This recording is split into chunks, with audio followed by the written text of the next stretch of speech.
ব্ৰহ্ম মুহূৰ্ততে শয্যা পৰিত্যাগ কৰাৰ চেষ্টা কৰক ল'ৰা ছোৱালীবিলাকক কৈছো মই এইটো এটা উপদেশ মোৰ ফালৰ পৰা ভাগৱতৰ আশ্ৰমৰ পৰা ব্ৰহ্ম মুহূৰ্ততে মানে কথাটো হ'ল কি দুটা সময় আপুনি মানে দিন আৰু ৰাতিৰ যিটো সন্ধিক্ষণ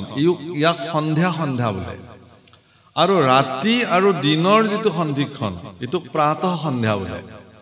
আৰু এটা দুপৰীয়াৰ সন্ধ্যা আছে এই ত্ৰিসন্ধ্যা আচলতে মানুহে ঈশ্বৰৰ নাম ল'ব লাগে সেইকাৰণে ত্ৰিসন্ধ্যা গায়ত্ৰী ত্ৰিসন্ধ্যা সাধনা পদ্ধতি ত্ৰিসন্ধ্যা ঈশ্বৰৰ নাম আমাৰ মানুহবিলাকে ল'ব লাগে তাৰ মানে আপোনালোকে চাব যে যিটো সন্ধ্যা কাল সেই সন্ধ্যা কালসমূহত আপুনি দেখিব যে এই মহবিলাকৰ জন্ম হয় চাব ঠিক গধূলি যেতিয়া নলাৰ পৰা তেতিয়া আপুনি চাব যে মহবিলাক তেজ খোৱা মহবিলাক ধামধুম জন্ম হয় মানে সেই সময়টোত বীজাণুবিলাক আমাৰ বায়ুমণ্ডলৰ যিবিলাক বীজাণু সেই সববোৰ সক্ৰিয় হৈ যায় কাৰণ সেইখিনি সময় দিন আৰু ৰাতিৰ সন্ধিক্ষণ আকৌ ৰাতি আৰু দিনৰ সন্ধিক্ষণতো এই দুটা মুহূৰ্তত মানুহ যেতিয়া নিদ্ৰাত থাকে তেতিয়া তেওঁৰ শৰীৰৰ ভিতৰতো সেই সচেতন ইন্দ্ৰিয়সমূহ যেতিয়া নিদ্ৰাত অৱস্থাত থাকে তেতিয়া এই অপকাৰী বস্তুসমূহে তেওঁৰ শৰীৰত গৈ থিতাপি লয় সেইকাৰণে সেইবিলাক মানুহ অত্যন্ত আলস্যপৰায়ণ হয় নিদ্ৰাত লেটিপেটি হৈ থাকি ভাল পায় আৰু খুব কামৰ প্ৰতি এলেহুৱা চূড়ান্ত ধোধ হৈ যায় এইবিলাক কিন্তু সেই সময়খিনিত যিবিলাক ব্যক্তি সচেষ্ট হৈ থাকে সেইকাৰণে সেইখিনি সময় গুৰু সেৱা কৰা হয় শংখ নাদ কৰিব লাগে শংখ নাদৰ বৈজ্ঞানিক কাৰণ কি যে যেতিয়া শংখ নাদ কৰে বায়ুমণ্ডলত যেতিয়া শংখ নাদৰ যেতিয়া ভাইব্ৰেশ্যনটো বায়ুমণ্ডলত পৰিব্যাপ্ত হয় তেতিয়া সেই যিমান বেয়া বীজাণু নেগেটিভ ঊৰ্জা ঋণাত্মক ঊৰ্জা এইবোৰ সব ধ্বংস হৈ যায় শংখ ঘণ্টা টিলিঙা উৰুলি হৰিধ্বনি দবা বৰকা এইবিলাক গধূলি সময় ঠিক দিন আৰু ৰাতিৰ সন্ধিক্ষণৰ সেই সময়খিনিত যদি একেলগে বাজি উঠে সেই শব্দধ্বনি বায়ু তৰংগত যিমান দূৰলৈকে বিস্তৃতি হৈ যায় সিমান দূৰলৈকে ঋণাত্মক প্ৰভাৱৰ পৰা তেওঁলোক মুক্ত হৈ যায় সেইকাৰণে কৰে এইবিলাক কাম ঠিক তেনেকৈ ৰাতিপুৱাও সেইকাৰণে একদম ৰোগী মানুহ যিজন মানুহ বিচনাৰ পৰা উঠিব নোৱাৰে ধৰক ৰোগী মানুহ তেওঁকো পাৰিলে সেই দুটা সময়ত বিচনাৰ পৰা উঠাই বহাই দিব লাগে যদি পাৰে তেওঁ সুস্থ হ'ব কিন্তু সুস্থ মানুহ এজনে যেতিয়া সেইখিনি সময়ত সুখনিদ্ৰাত শুই থাকিব তেওঁৰ শৰীৰত কি হ'ব আপুনি ভাবক সেইকাৰণে ব্ৰহ্ম মুহূৰ্ততে আপোনালোকে ব্ৰহ্ম মুহূৰ্ততে উঠক সূৰ্য উঠাৰ প্ৰায় 48 মিনিট আগত ব্ৰহ্ম মুহূৰ্ত সেই ব্ৰহ্ম মুহূৰ্ততে উঠিব লাগে সেই ব্ৰহ্ম মুহূৰ্ততে স্নান কৰি পেলাই সূৰ্যৰ কিৰণ পৃথিৱীত পৰাৰ লগে লগে বাহিৰত খালী গায়ে ওলাব লাগে পাৰিলে কাৰণ তেতিয়া যিটো সূৰ্যৰ ৰশ্মি শৰীৰত পৰে সেইখিনি সময়ত আচলতে আমাৰ ভাৰতবৰ্ষৰ সনাতনী পৰম্পৰা মতে নদীত নামি মানে আকণ্ঠ জলত থাকি পেলাই বা পানীত নামি নাভিলৈকে পানীত থাকি জল অৰ্ঘ্য কৰে এইবিলাক বহুতে কয় যে সূৰ্য ইমান দূৰত আছে ইয়াৰ পৰা আপুনি জল দিলে কেনেকে হ'ব নহয় আচলতে তামৰ পাত্ৰেৰে সাধাৰণতে জল দিয়ে তুলসীত জল দিয়ে ৰাতিপুৱা তাৰমানে তামৰ পাত্ৰত যেতিয়া পানী থাকে পানীটোও কোপাৰ হৈ যায় সেইটো তামে হৈ যায় সেই তামৰ পানীখিনি যেতিয়া তেনেকে দিব তেওঁৰ শৰীৰটো ইতিমধ্যে ভিজি থাকে আৰু সেই তামৰ মাজেৰে তামৰ জলৰ মাজেৰে সূৰ্যৰ ৰশ্মি যদি পাৰ হৈ আহি শৰীৰত পৰে তেতিয়ালে শৰীৰত এক বিশেষ শক্তি জাগ্ৰত হৈ যায় বিশেষ এনাৰ্জি আপোনালোকে ৰাতিপুৱা যিবিলাক এইবোৰ কাম কৰে তেওঁলোকে জানে আৰু সেই এনাৰ্জিটো যদি প্ৰতিদিন সেই শক্তিটো যদি এজন যুৱকে বা এজন যুৱতীয়ে যদি ল'ব পাৰে তেতিয়ালে তেওঁ ইমান ঊৰ্জাৱান ব্যক্তি হৈ যাব তেওঁৰ সহজতে ভাগৰ নালাগিব সহজতে তেওঁৰ এলাহ নাহিব যিকোনো কাম নকৰাৰ মনোবৃত্তি তেওঁৰ নাহিব তেওঁ সদায় ধনাত্মক দৃষ্টিৰে থাকিব পজিটিভ ঊৰ্জাৰে তেওঁ জীয়াই থাকিব এইবিলাক শাস্ত্ৰৰ বিশ্বাস সেইকাৰণে সনাতন ধৰ্ম খুব বিজ্ঞান ভিত্তিক তুলসী সম্পূৰ্ণ 24 ঘণ্টা অক্সিজেন দিয়ে সেই তুলসীত গৈ পেলাই তামৰ পাত্ৰেৰে যদি আপুনি সূৰ্যৰ ফালে মুখ কৰি জল দিয়ে ইয়াত সাইন্টিফিক ৰিজনটো সেইটোৱে তুলসীতটো হি ভৰপুৰ অক্সিজেন আছে ইফালে সূৰ্যৰ হেঙুলি কিৰণ ইফালে তামৰ পাত্ৰৰ তামযুক্ত পানী আপোনাৰ শৰীৰ তেতিয়াও ভিজি আছে স্নান কৰি আহিছে তাৰ পিছত আপোনাৰ শৰীৰত যিটো এনাৰ্জি সৃষ্টি হ'ব, যিটো শক্তি, সি শৰীৰত ৰোগ প্ৰতিৰোধক ক্ষমতা বৃদ্ধি হয়। সেইকাৰণে সাধক পুৰুষবিলাক চাবচোন নিৰোগী জীৱন তেওঁলোকে যাপন কৰে, সেইকাৰণে কৰে। বাৰু যেই নহওক, মোৰ এই কথাখিনি কোৱাৰ প্ৰয়োজনীয়তা এইটোৱেই যে আজিৰ প্ৰজন্ম যে এই কথাবিলাক, ভাগৱতৰ এই কথাবিলাক যিবিলাক বয়োজ্যেষ্ঠ ব্যক্তিয়ে শুনি আছে, ইয়াত তেখেতলোকৰ জীৱনত আত্মসন্তুষ্টিৰ বাহিৰে আৰু এইবিলাক পদৰ একো কাম নাই। কথাটো অপ্ৰিয়, তেওঁলোকে মাত্ৰ খুব ভাল লাগিল ভাগৱত কথা শুনা, তাৰ বাহিৰে তেওঁলোকৰ জীৱনত প্ৰেক্টিকেলি কৰিবলগীয়া আৰু তাত একো নাই। কিন্তু ভাগৱতৰ এই কথাবিলাক প্ৰেক্টিকেলি বাস্তৱিক অৰ্থত যদি খটুৱাবলগীয়া আছে, তেতিয়াহ'লে নিউ জেনেৰেশ্যন, নতুন প্ৰজন্ম এইবিলাক শুনিব লাগিব আৰু তেওঁলোকে তেওঁলোকৰ জীৱনত প্ৰয়োগ কৰিব লাগিব। আপোনালোকে দেখিছে যে উঠি অহা প্ৰজন্মই কৰিবলগীয়া কাম বহুত আছে। তেওঁলোকে এজন ল'ৰা বা ছোৱালী এজন কেৱল শিক্ষিত হলেই নহ'ব, আধ্যাত্মিকভাৱে তেওঁ পৰিশীলিত হ'ব লাগিব। সেইকাৰণে ভগৱন্ত পুৰুষে উদ্ধৱক ক'লে যে সেই ভক্তিৰ ধাৰাটো, মই এই কথাটোকে ক'ব খুজিছো, ভক্তি কেৱল এটা আধ্যাত্মিক বস্তু, চাকি জ্বলাই নাম গোৱাটোৱে ভক্তি নহয়। আপোনাৰ ভিতৰত জন্ম হোৱা এটা সাংঘাতিক ধনাত্মক উৰ্জা, তাকে ভক্তি বোলে। যিটো উৰ্জা আপোনাৰ মন আৰু মানসিকতাত আছে কাৰণে আপুনি যিকোনো পৰিৱেশ পৰিস্থিতি আপোনাক তলাব নোৱাৰে, যিকোনো পৰিস্থিতি আপোনাক হাৰ মনাব নোৱাৰে, যিকোনো দুৰ্ভাগ্যজনক পৰিস্থিতিৰ সন্মুখীন হলেও আপুনি ইমান সোনকালে তাৰ ওচৰত নতশিৰ নহয়। এনেকুৱা মন আৰু মানসিকতা যদি সৃষ্টি হয় কোনোবাৰ অন্তৰত, তেওঁ জগতত জয়ী হ'ব পাৰে, তেওঁ কোনো হৰুৱাব নোৱাৰে, তেওঁৰ পৰাভৱ নাই। গতিকে এইটো আমাৰ কাৰণে প্ৰয়োজন আছে, এইটোৱে ভক্তিৰ মূল সূত্ৰ প্ৰভুসকল। নহলে কিয় কৈ থাকিব ইয়াত গুৰুজনাই, ইমান শিক্ষিত মহাপুৰুষ এগৰাকীয়ে মানুহক কেৱল, বহুতে কয় যে কানি খোৱা নিচাৰ নিচিনাকে কেৱল নামঘৰত গৈ নাম খোল বজাই থাকিলে হ'ব নেকি? আৰে এইটোৱে মূল কথা। তে সেইকাৰণে গুৰুজনাই কৈছে, কি কৈছে, সময় কথা কথা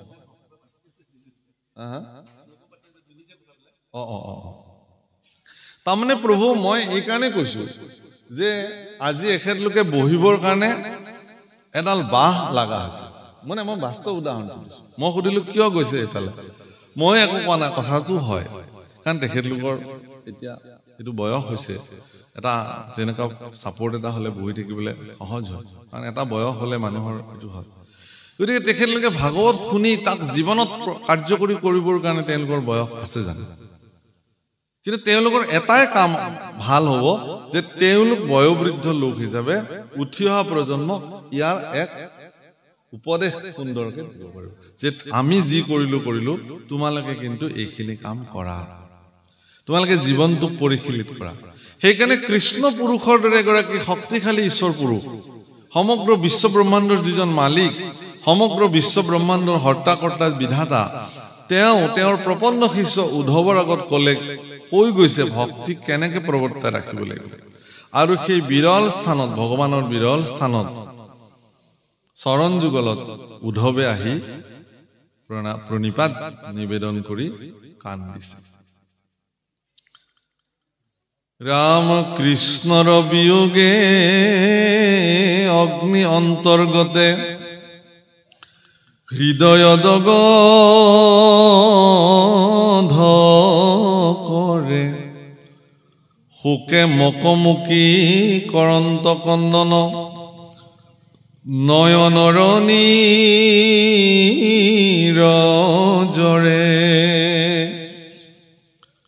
হে ৰাম কতোক্ষণে আখি মুচি মুখ পাছে, উঠিলা নমায়া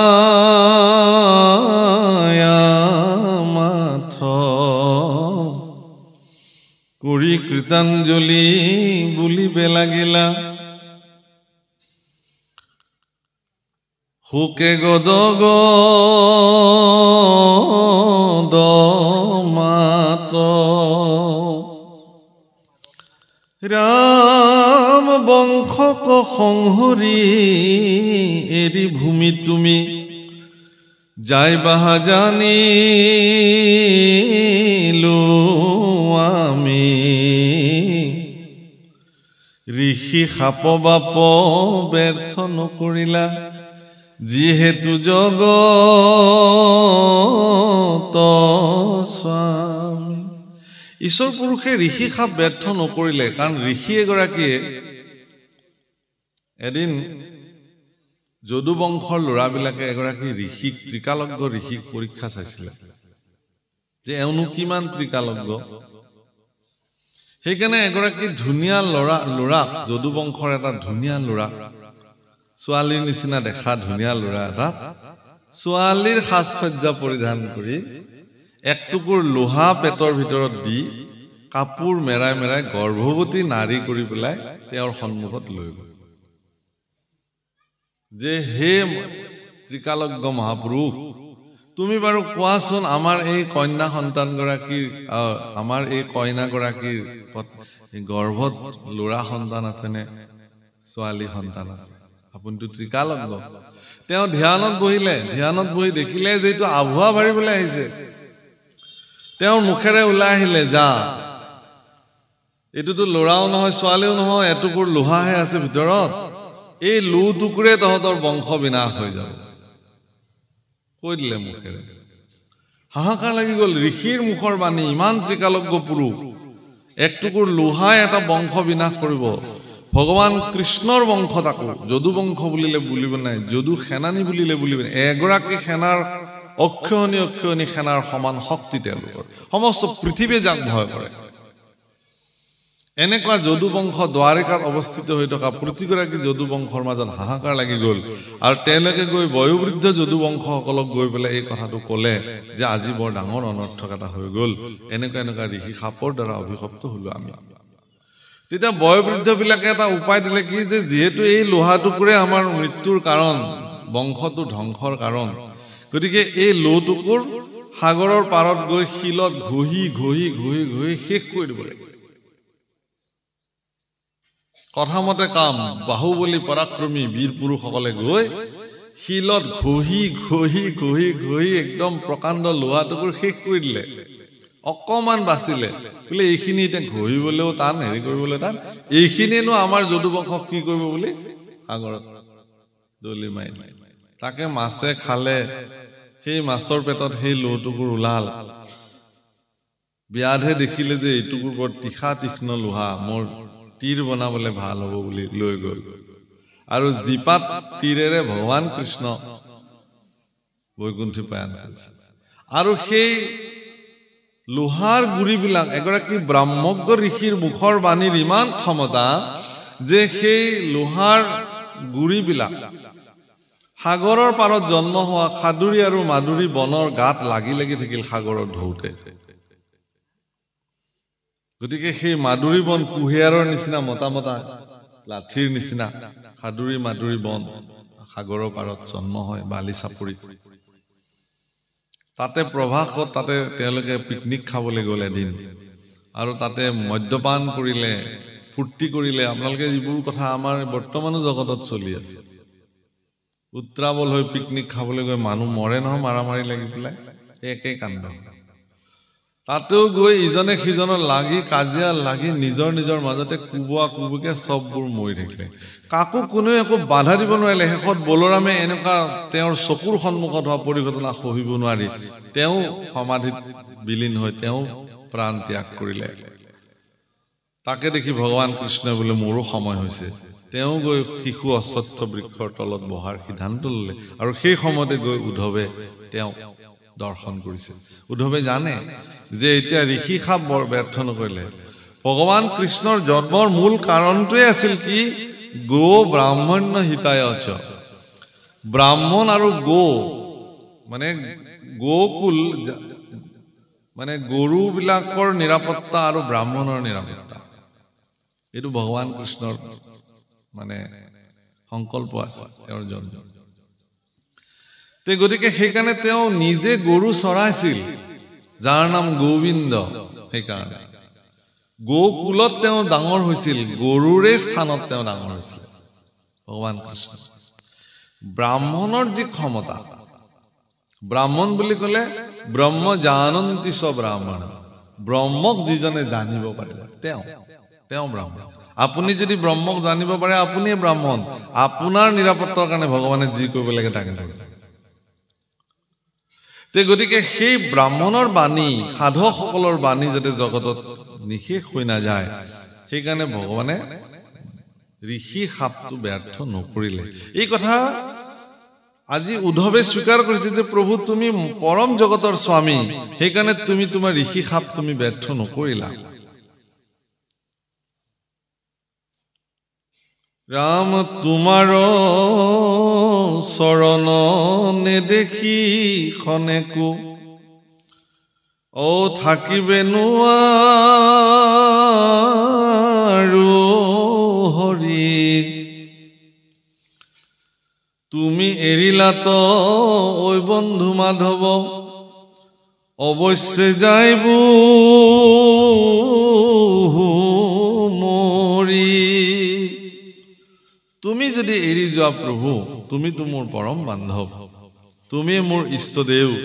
তুমি মোৰ জগতৰ সৰ্বোচ্চ গতিকে তুমি যদি মোক এৰি যোৱা তেতিয়াহ'লে ময়ো মৰাটো নিশ্চিত কাৰণ মই কাক লৈ জীয়াই থাকিম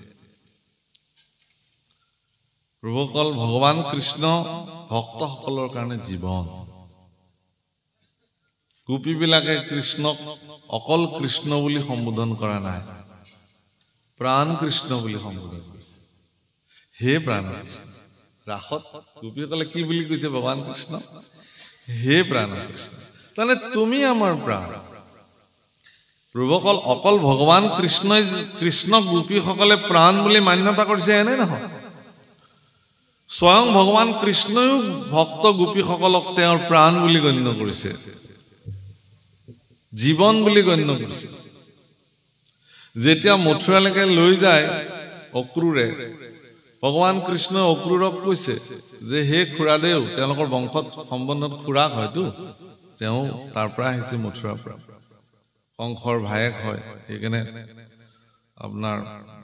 বসুদেৱৰ ভায়েক হয় এটাকে খুৰা হয় বোলে তুমি ব্ৰহ্ম মুহূৰ্তৰ আগতেই মোক লৈ যাব লাগিব কিন্তু মনত ৰাখিবা বোলে কেলে বোলে পোহৰ হোৱাত মোক নিব নোৱাৰিবা গোকুলৰ পৰা কাৰণ মোৰ প্ৰাণ গোপীসকলে মোক তোমাক লৈ যাবলৈ নিদিব সেইকাৰণে গোপীবিলাকে কান্দিছে কি বুলি জানে যে আমাৰ জীৱনৰ চূড়ান্ত শত্ৰু এজনৰ নাম হল অক্ৰূৰ গোপীবিলাকে কাকো বেয়া নাপায় গোপীবিলাকে কৈছে যে আমাৰ জীৱনৰ একমাত্ৰ শত্ৰুটোৱে হল কোন অক্ৰূৰ কাৰণ আমাৰ প্ৰাণৰ কৃষ্ণক আমাৰ ওচৰৰ পৰা লৈ যোৱা তেওঁৱে আমাৰ জীৱনৰ একমাত্ৰ শত্ৰু প্ৰভুকল ভগৱান কৃষ্ণক আপোনাৰ পৰা যদি কোনোবাই কৃষ্ণক অতৰাই দিয়ে আপুনি মনত ৰাখিব সেইজনে আপোনাৰ জীৱনৰ আচল শত্ৰু এইটো আচল আধ্যাত্মিকতা যদি আপোনাৰ জীৱনত কৃষ্ণক বান্ধৱ বুলি কোনোবাই দেখুৱাই দিয়ে তেতিয়াহ'লে সেইজন আপোনাৰ জীৱনৰ পৰম বান্ধৱ যিজনে আপোনাক কৃষ্ণক চিনাই দিয়ে যে কৃষ্ণ ব্যতিৰেকে জীৱন অতিবাহিত কৰাটো মিছা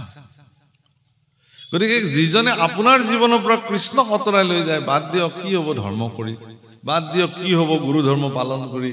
বাদ দিয়ক কি হ'ব নামঘৰলৈ গৈ বাদ দিয়ক কি হ'ব ভাওনা কৰিলে যদি আপোনাক কোনোবাই এনে ধৰণৰ কথা কয় আপুনি তেওঁৰ পৰা সাৱধানে থাকক গুৰু ধৰ্মৰ পৰা আপোনাক যদি বিচলিত কৰি নিবলৈ কোনোবাই যত্ন কৰিছে তেতিয়াহ'লে জানিব যে তেওঁৱে আপোনাৰ জীৱনৰ শ্ৰেষ্ঠ শত্ৰু কাৰণ তেওঁ আপোনাৰ জীৱনৰ কল্যাণ হোৱাটো বিচৰা নাই আপোনাৰ জীৱন অকল্যাণ অসংস্কৃত হোৱাটো বিচাৰিছে সংস্কাৰিত জীৱন কেৱল মানুহে কৰিব পাৰে প্ৰভুকল মনত ৰাখিব আজি গৰু ছাগল শিয়াল কুকুৰ গাধ এইবিলাকো ঈশ্বৰৰ কৃপাত তেওঁলোকে পৃথিৱীত আছে কিন্তু তেওঁলোকে সংস্কাৰিত জীৱন কটাব নোৱাৰে ইচ্ছা কৰিলেও নোৱাৰে কিন্তু মানুহে সংস্কাৰিত জীৱন কটাব পাৰে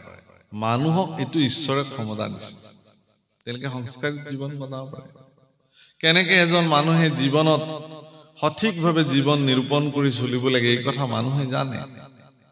আৰু মানুহে তাক কৰি ল'ব পৰা ক্ষমতা মানুহৰ জীৱনত ভগৱানে তেওঁলোকক প্ৰদান কৰিছে বুদ্ধিমত্তা দিছে হাত ভৰি দিছে চিন্তা দিছে চকু দিছে সকলো দৃষ্টি দিছে দৰ্শন দিছে অকল দৃষ্টিটো চবৰে আছে প্ৰভু দৰ্শন সকলোৰে নাই নহয় জীৱ জন্তুবিলাকেও দেখে ইতৰ প্ৰাণীবিলাকেও দেখে কিন্তু তেওঁলোকৰ দৰ্শন নাই মানুহেও দেখে কিন্তু মানুহৰ দৰ্শন আছে ধনী সকলো জীৱৰে আছে মানুহৰো ধনী আছে কিন্তু মানুহে সেই ধনীটোক সংস্কাৰিত কৰি বাণীলে ৰূপান্তৰ কৰি লৈছে সেইকাৰণে মানুহে কথা ক'ব পাৰে বাকীবিলাকে আগতেতো পূৰ্বতেতো কোৱা মতে যে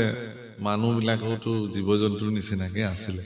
সংস্কাৰ হৈ হৈ হৈ আজি মানুহে সভ্য আছে কিন্তু আধ্যাত্মিক জগতে আকৌ এইটো কোৱা নাই আধ্যাত্মিক জগতে কৈছে কি যে মানুহ জন্মৰ পৰাই মানুহ সংস্কাৰ যেতিয়াৰ পৰাই পৃথিৱীত মানুহ ব্ৰহ্মাই সৃষ্টি কৰিছে তেওঁলোকক বেলেগ ধৰণে জন্ম দিছে সেইকাৰণে অন্য জীৱৰ লগত মানুহৰ জন্মৰ কেতিয়াও নিমিলে মানুহ হোৱাৰ দিনৰ পৰাই মানুহবিলাক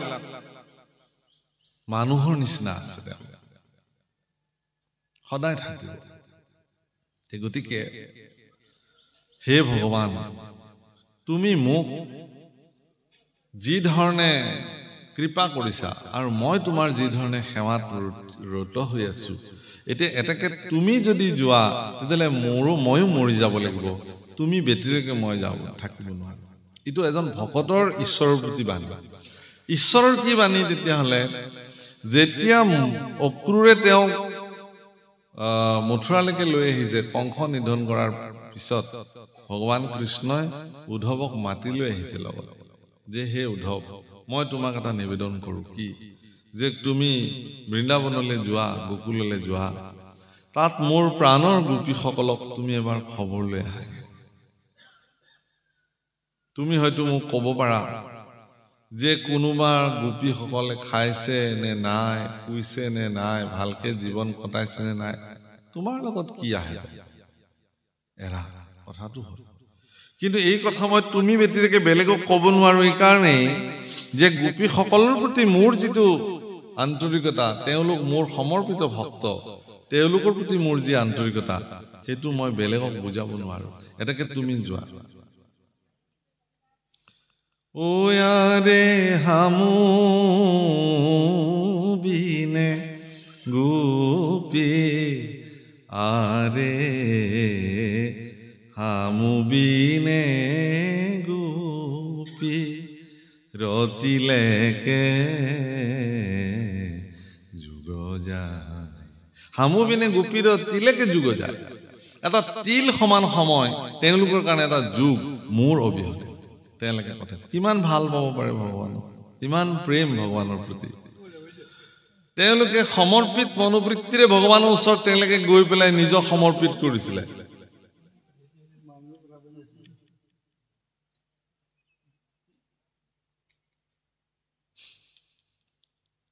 বহি লগ দেই পিছত কথা পাতিম গতিকে হামু বিনে গোপীৰতিলেকে যুগ যায় মোৰ অবিহনে এটা তিল সমান সময় গোপীসকলৰ এটা যুগৰ নিচিনা গুচি গৈছে গতিকে সেয়া অকল গোপীসকল নহয় আপোনাৰ কাৰণেও ভগৱানে এই মনোবৃত্তি দিব পাৰে সেই সৌভাগ্যৱান হ'বৰ কাৰণে আপুনি সাধনা কৰিব লাগিব কিন্তু এটোও ঠিক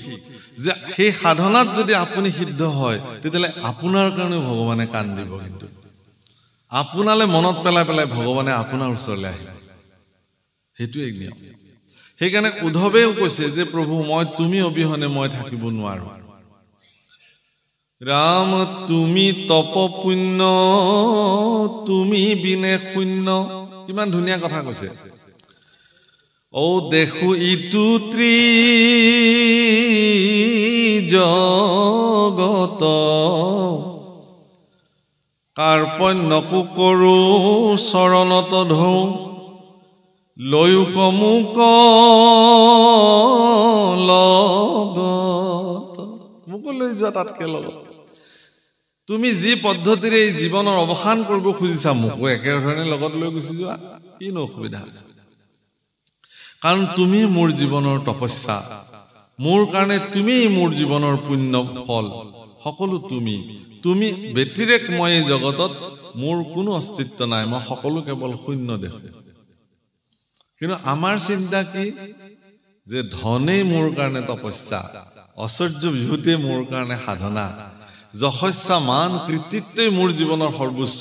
তুমি পিছত ভগৱান তোমাৰটো পিছত চলো সেইকাৰণে মনুষ্য জীৱনৰ 24 ঘণ্টা মানুহবিলাকে ভগৱানক ভজিবৰ কাৰণে তেওঁলোকে সময় উলিয়াব নোৱাৰে 24 ঘণ্টাত 24 মিনিট এটা মই ভগৱানক ভজনা কৰিম এনেকুৱা দৃঢ় সংকল্প লকচোন মানুহে যে 24 ঘণ্টাটো মোৰ কাৰণে মই চিন্তা কৰি থাকো কি খাম কি লম কি পিন্ধিম ক'ত ইনকাম কৰিব যাম বৃদ্ধ বয়সলৈকে কেনেকে দুই পইচা ছপাই আনিব পাৰো এই চিন্তাত সময় নাই জীৱনত নামঘৰলৈ যাবলৈ সময় নাই ভাগৱত পাঠলৈ যাবলৈ সময় নাই কোনোবাই যদি মাতেও মই দেৰিকে যাম মোৰ কামখিনি আগতে কৰি লম বিষয় কামখিনি তাৰ পিছত মোৰ যদি সময় হয় এপাক দেখা দিম দিয়ক মোৰ এনেকা কাম আছে তাৰপিছত মই আপোনাক যদি পাৰো এপাক দেখা দিম সেইকাৰণে গৃহস্থই কয় বোলে ঠিক আছে দিয়ক যদি দিনৰ ভাগত আপুনি ব্যস্ততা তে গধূলি হলেও এপাক দেখা দিব আৰু হ'ব দিয়ক ভালে পালে গধূলি এপাক যায় আৰু মাতিলে মই আহিব নোৱাৰিলো দেই বেয়া নাপাব গধূলি আহে কাৰণ আচল অমৃতটো পান কৰাৰ কাৰণে তেওঁৰ হাবিয়াস নাই গৃহস্থই মাতিছে সৌজন্যতাৰ খাতিৰত এবাৰ দেখা দিব লাগে গতিকে 24 ঘণ্টা কেৱল নিজৰ কাৰণে থকা ব্যক্তিবিলাকে গোটেই জীৱন তেওঁ যদি 100 বছৰৰ জীৱন অতিবাহিত কৰে